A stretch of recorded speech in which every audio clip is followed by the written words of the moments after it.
CBI जांच विषय नहीं थी, विषय सिर्फ सीजीएल को रद्द करने का था, जिसमें हमारी संवैधानिक बाध्यता यह थी कि चूंकि ऑनरेबल सुप्रीम कोर्ट और ऑनरेबल हाई कोर्ट के मार्गदर्शन में, उनके नियंत्रण और उनके निरीक्षण में इन परीक्षाएं संचालित हुई थी, तो इसको रद्द करने का सवाल नहीं था। हम लोगों का यह स्पष्ट मानना था कि जिन परीक्षाओं का परीक्षाफल प्रकाशन हो चुका है, मॉनिटरिंग सुप्रीम कोर्ट और हाई कोर्ट ने की है, उसमें कहीं कोई गड़बड़ियों की आशंका नहीं है। इसके बाद भी छात्रों को संतुष्ट करने के लिए हम लोगों ने एक रिटायर्ड जज की अध्यक्षता में एक मॉनिटरिंग कमेटी बनाने का प्रस्ताव दिया था, लेकिन छात्र शुरुआती दौर में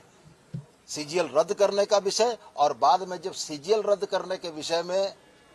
मैसेज अच्छा नहीं जाता तो उसमें सीबीआई की जांच जोड़ दिया। जब छात्र सीजीएल रद्द करने की बात कर रहे थे तो सीबीआई जांच की बात कहां से आ गई। रह गया सवाल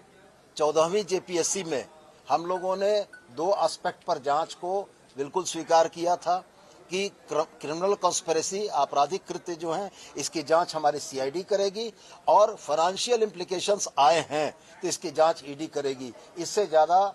सदाशय, इससे ज्यादा ईमानदार प्रस्ताव छात्रों को नहीं दिया जा सकता था। शायद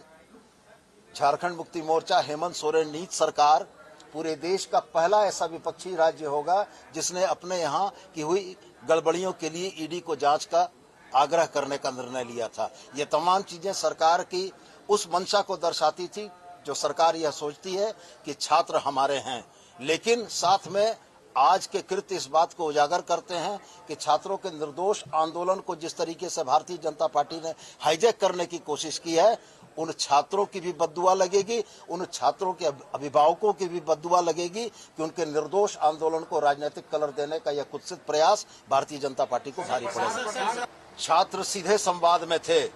लेकिन छात्र के जो आका पर्दे के पीछे बैठे थे वो किसी परिस्थिति में इस समझौते को नहीं होने देना चाहते थे, इसलिए समझौता विफल हुआ।